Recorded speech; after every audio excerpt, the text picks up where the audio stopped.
माणिकराव कोकाटेंबाबत सोमवारी निर्णय घेणार असल्याची मोठी माहिती अजित पवारांनी दिली आहे। सोमवारी कोकाटेंसोबत समोरासमोर बसून चर्चा करणार आणि त्यानंतर कारवाईबाबत निर्णय घेऊ असं अजित पवारांनी स्पष्ट केलंय। तसेच बोलताना प्रत्येकानं तारतम्य हे ठेवलं पाहिजे अशा शब्दांमध्ये अजित पवारांनी कोकाटेंचे कानही टोचले।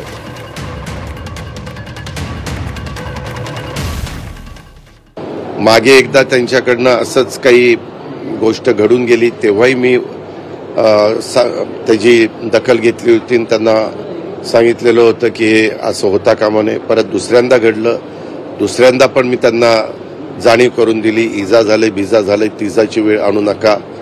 परंतु आता ह्या बाबतीमध्ये ते म्हणतायत मी ते करतच नव्हतो। नक्की काय आहे हे निष्पन्न होईलच, परंतु मी सोमवारी मी आहे का नाही, सोमवारी मी असेल तर सोमवारी नाही तर मंगळवारी त्यांना बोलून त्यांच्याशी समोरासमोर चर्चा करणार आहे आणि त्याच्यानंतर मी काय तो निर्णय घेणार।